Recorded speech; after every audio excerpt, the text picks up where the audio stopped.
Everyone aspires to be the best at something, but when this confidence transforms into taking others for granted, the universe might deliver a lesson. Understanding that there's always someone better out there is the key to humility, which is what truly defines the strongest individuals. My name is Mina, and I've been married to my husband Thomas for 2 years. When we decided to tie the knot, Thomas warned me about his troublesome sister, suggesting she might become a burden. As an only child, the prospect of having a sister excited me. But Thomas's words also sparked anxiety and curiosity about the kind of trouble she could bring. Now, 2 years into our marriage, I fully comprehend and have experienced what Thomas meant. I was born into a relatively wealthy family where my father runs a mid-sized trading company. He is well-informed and progressive in his thinking. My parents always respected my decisions, creating an environment where I could freely explore my interests. The 2008 Lehman Brothers collapse, when I was just an 11-year-old elementary school student, intrigued me. Witnessing the significant impact it had on the world and Japan, I became fascinated by how a disruption in the flow of funds could cause a global panic. This sparked my interest in researching financial circulation.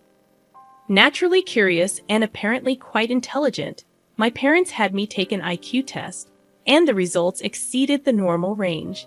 As I delved into this newfound interest, many aspects became clear, but my curiosity never waned throughout middle and high school. Continuing my exploration of this topic, I pursued a major in college that allowed me to deepen my understanding. As I delved further, my eagerness to apply my knowledge led me to venture into day trading, encouraged by my professor, who highlighted day trading as an excellent way to experience capital flow firsthand. I embraced the challenge, aware of the need for careful management to avoid debt. My research efforts were extensive as I identified statistically favorable stocks for day trading. Armed with a modest sum from all the allowances I had saved up, I engaged in buying and selling the same stock within the same day, with the goal of capitalizing on quick results. My predictions proved accurate, and though the initial increase was modest, I steadily grew my funds by repeating this process and gradually increasing my investment. In a year, I managed to amplify the initial amount by more than 50 times. While the sum may not have been significant on a larger scale, my primary concern wasn't about the magnitude of the achievement.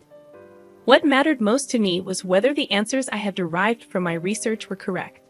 During my university seminar, I encountered a student named Thomas, known for his analytical skills. Our shared perspectives on various topics drew us close, and after graduation, despite my initial plan to join my father's company, Thomas proposed an alternative path.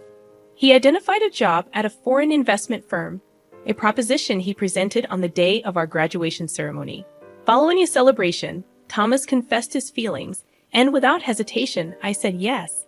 His intelligence had always been a source of comfort, and his understanding nature made me feel at ease. As we both embarked on new journeys, gaining experience, our relationship continued to strengthen. Inspired by the concept of trade at my father's company, I dedicated myself to researching foreign companies to gain an advantage in negotiations and established a robust foundation for our deals. Thomas, with his inherent analytical skills, excelled in identifying profitable investment opportunities, earning high praise within his company. Despite our busy schedules, we maintained our connection through dates that provided refreshing breaks before diving back into our respective work.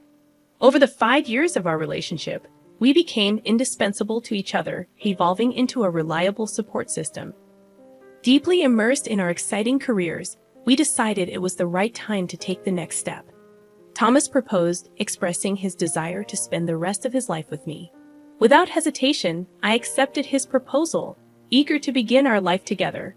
However, when it was time for a family meeting, Thomas disclosed something important about his sister, Alice. According to Thomas, Alice, his sister 2 years younger, was known for being challenging. He cautioned that she might cause some discomfort or inconvenience. Alice, exceptionally bright from a young age, developed a competitive spirit, looking down on others, including Thomas, whom she considered inferior. Even though Thomas was regarded as a prodigy, Alice claimed superiority, joining a rival investment and consulting firm to compete with him in her career.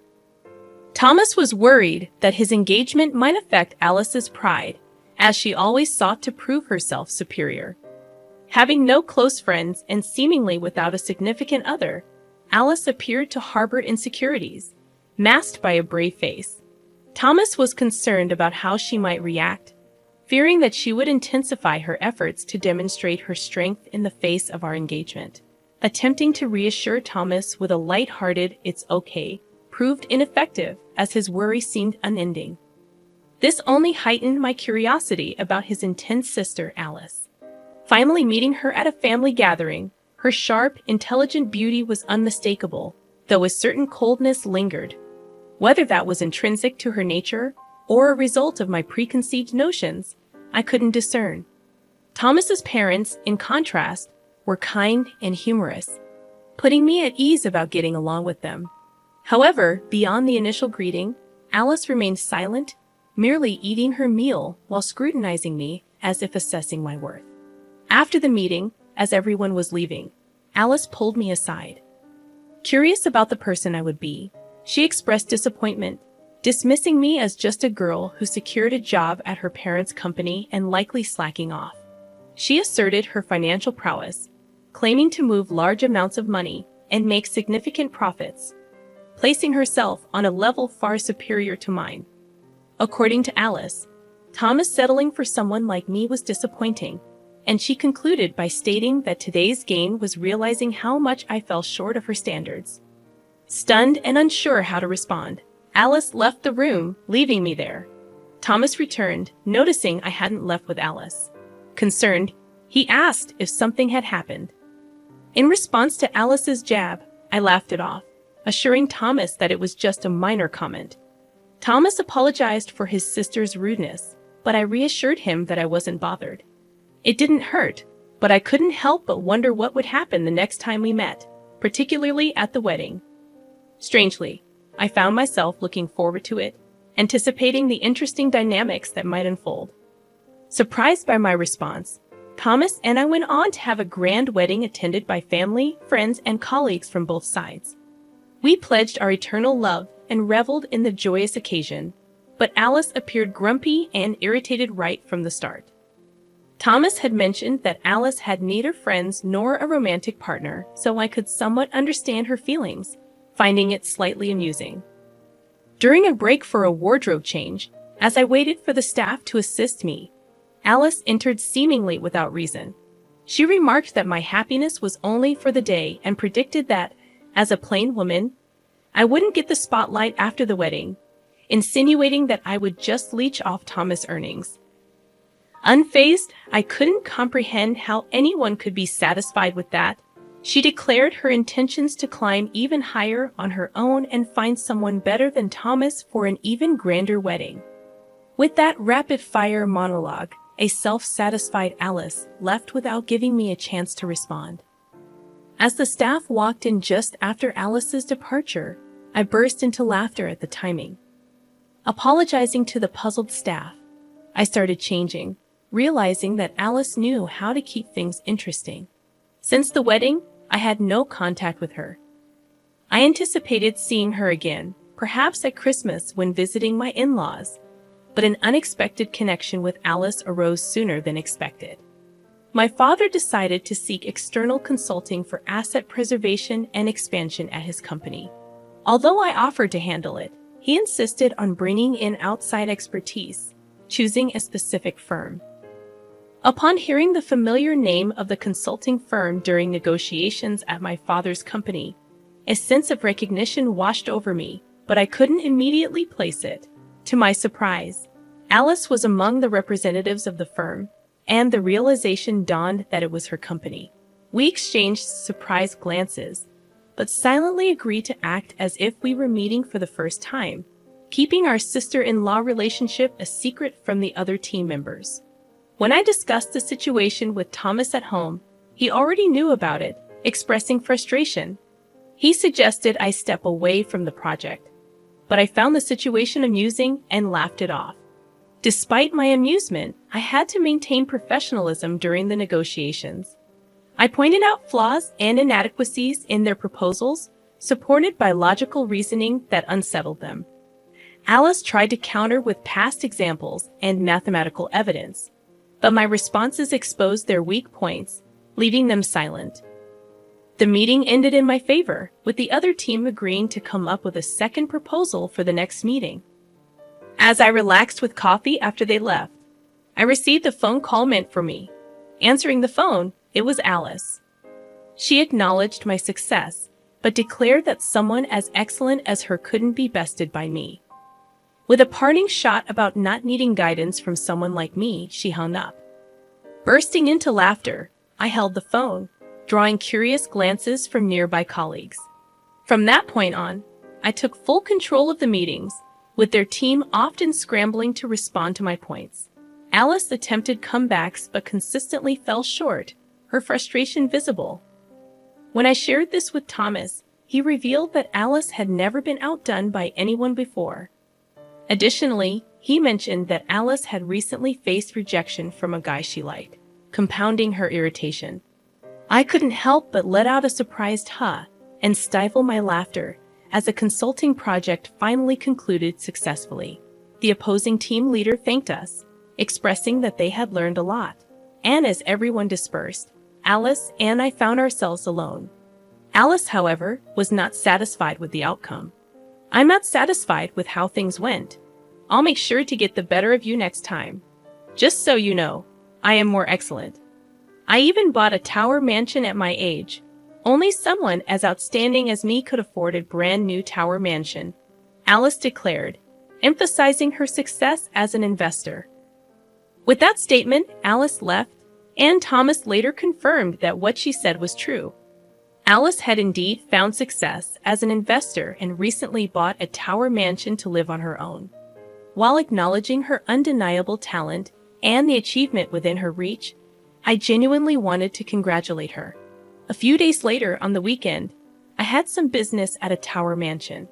As I stopped at a certain mid-level floor, a door opened, and a resident stepped out. The resident and I locked eyes and both exclaimed in surprise. It was Alice. "Why are you here? If you're not invited to the party, did you come to clean?" I questioned. It seemed that today was the day of Alice's celebrity home party, as she had mentioned. "Not at all. I'm here to deliver something to an acquaintance on this floor." "You have an acquaintance here, and you came down from where?" Alice replied. "Well, my home is on the top floor of this mansion. Naturally, I had to come down." I countered, reminding her that she and Thomas lived in a single-story house because Thomas couldn't handle heights. Alice revealed that the tower mansion was her office and workshop. As we argued loudly in the hallway, a voice behind us asked, "Alice, what's going on?" Alice turned and said, "Sorry, Senior." The woman who had spoken and 3 other women looked at us with concern. "I apologize for not greeting you downstairs. I was just dealing with..." Alice seemed at a loss for words. The woman Alice called Senior looked at me, searching her memory, and exclaimed in surprise, "Aren't you Maya?" Alice was visibly confused. The senior explained, "Don't you know? This is Mrs. Mia, our new external board director starting this month. She's also known as the investment goddess whom Alice admires." Alice was speechless at this unexpected revelation, and the senior continued, "Also, she owns a significant share of your company, which made her a board director." Alice was overwhelmed by this unexpected turn of events. The senior added, "Alice, while extremely talented, has a poor reputation regarding teamwork and attitude towards colleagues. If she can't improve, she can't continue working in her current role." Alice was already knocked out by the harsh reality, kneeling and collapsed on the floor. Later, Thomas told me that Alice, once a fierce wolf, had become a small dog. It seemed she finally understood that there's always someone above her. Reflecting on my previous attitude, I felt a bit guilty for finding it all so amusing. Alice has become a lesson for me to never underestimate anyone and to treat others with respect. Thomas apologized for not being more involved in these events, but it's not his responsibility at all. His concern showed his good nature, and I love him all the more for it. My current hope is to start a family with Thomas soon. I can't wait to enjoy life as a family of 3. If Alice changes her mindset and broadens her perspective, she'll surely find friends and a partner soon. One night, I had a dream of a family of 3. And by the end of next year, we'll be a family of 5, triplets from the Cabbage Patch. I woke up sweating but couldn't help laughing at the prospect.